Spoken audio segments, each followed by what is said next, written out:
Hi friends, అయితే మీకు అందరికీ తెలుసు ఎప్పటిలాగానే నేను ప్రతి సంవత్సరం ఇలాగా సందర్భాన్ని బట్టి గొడుగులు దుప్పట్లు పంచుతూ ఉంటాను. అదేవిధంగా నెలకొకసారి ఇలాగ భోజనాలు పెట్టి ఏదో ఒకటి నాకు తోచింది వీళ్ళకి ఇవ్వడం అనేది మీదందరికీ తెలుసు. అయితే మరి ముఖ్యంగా చెప్పాల్సింది ఏంటంటే, నేను జనరల్గా భోజనాలే కదా, ఎవరైనా పెడతారు కదా అని చాలామంది అనుకుంటున్నారు. ఒక భోజనం పెట్టి ఇలాగా ఫోటోలు అవి తీయడం ఏంటి అని చెప్పేసి చాలామంది అనుకుంటున్నారు. అయితే నా ఉద్దేశం ఏంటంటే, ఈ యొక్క భోజనం అన్నయ్యలకి ఎక్కడైనా సరే ఆకలేస్తుందంటే ఎవరైనా అన్నం పెడతారు. కానీ ఇప్పుడు మనకి అన్నీ ఉన్నా సరే చాలామంది ఏంటి ఒక ఒంటరితనాన్ని ఫీల్ అవుతున్నాను. నేను ఎవరు కూడా మమ్మల్ని పట్టించుకోవట్లేదనో లేదంటే ఇంకోటనో ఫీల్ అవుతున్నప్పుడు మరి ఇలాంటి వాళ్ళతోని ఎవరు మాట్లాడతారు? ఒక అన్నయ్యనో ఒక తమ్ముడనో.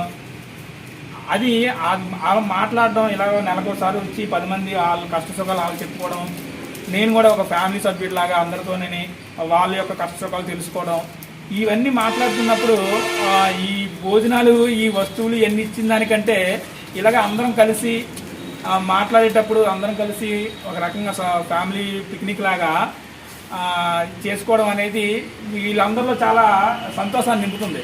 ఆ యొక్క సంతోషాన్ని చూద్దామని చెప్పేసి నేను ప్రతి నెల ఇంత దూరం అయినా సరే ఏదైతే నాకు తోచినంత సహాయం అనేది నేను చేస్తున్నానండి.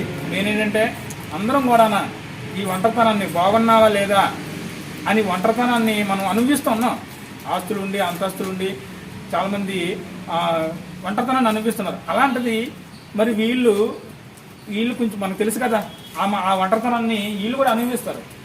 కానీ వాళ్ళకి భోజనం కాదు కావాల్సింది కదనయ్య.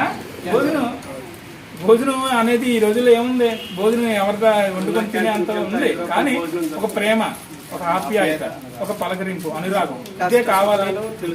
నేను అందరూ నా కుటుంబ సభ్యులు అని నేను ఆలోచిస్తున్నాను. అయితే ఇక్కడ ఒక విషయం అండి, యాక్చువల్గా నా కుటుంబ సభ్యులు ఒక 40 మంది ఉన్నారండి.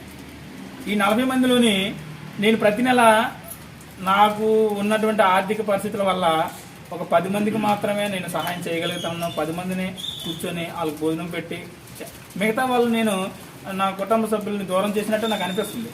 అయితే నా ఉద్దేశం ఏంటంటే, నేను చేసే కార్యక్రమం మంచిదని మీకు అనిపిస్తే మీరు చూస్తున్న నా టీచర్స్ కానీ ఇంకెవరైనా ఉంటే నాతో పాటు నాలాంటి ఆలోచనలు ఒక 4-5 నాతో కలిసి వచ్చినా సరే మనం అందరం కలిసి హ్యాపీగా ఇలాంటి ఒక పెద్ద కుటుంబానికి సాయం చేసినట్టు ఉంటుంది.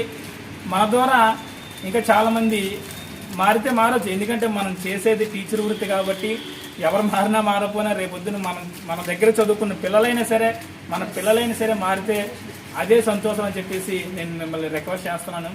ఎవరికైనా సరే పలానా ఈ మంత్ నాకు ఇది తోచింది, ఒక 1000 పై ఉంది మాస్టర్, మీ ఫ్యామిలీకి మా ఫ్యామిలీకి మీకు భోజనం ఏమి పెట్టండి అంటే నేను తప్పనిసరిగా మీ పేరు ఎన్ని చెప్పి మీకు వీళ్ళందరి చేత దీవులను అందించి మరి మీ యొక్క సహాయాన్ని వీళ్ళకి అందిస్తానండి. ఎందుకంటే నేను అదే చెప్తున్నాను, 40 మంది కుటుంబ సభ్యుల్లోని నేను 10 మందికి అన్నం పెట్టగలుగుతాను ప్రతి నెల ఏదో వస్తువు ఇచ్చి. కానీ నాకు బాధ అనిపిస్తుంది ఇప్పటికీ 40 మందికి పెట్టాలని నా ఉద్దేశం. సో 40 మంది పెట్టడానికి నాకు ఆర్థికంగా నేను ఇబ్బంది పడుతున్నాను. కాబట్టి ఎవరైనా పర్వాలేదు, ఎవరైనా సరే నాకు కలిసి నడడానికి, నాతోని ఈ సేవా కార్యక్రమంలో పాలు పంచుకుని ఎవరైనా ఉంటే నేను హ్యాపీగా ఈ యొక్క కుటుంబంలోని భాగస్వామ్యులుగా చేయడం నాకు చాలా సంతోషంగా ఉంటుంది. దయచేసి ఈ వీడియోని జనరల్గా మన టీచర్స్ ఎలాగ చూస్తారు అనుకోండి, ఇంకా ఫర్దర్గా ఈ వ్యక్తి సహాయం చేసే గుణం ఉంది అని మీకు అనిపిస్తే ఆ వ్యక్తి ఎలా చేసినా నాకు అనవసరం.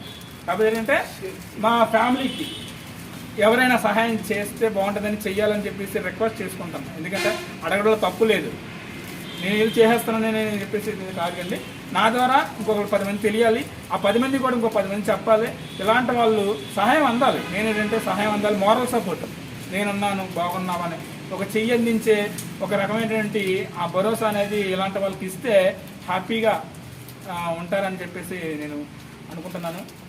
థ్యాంక్ యూ అందరికీ, ఈ వీడియో చూసిన అందరికీ ధన్యవాదాలు. Thank you.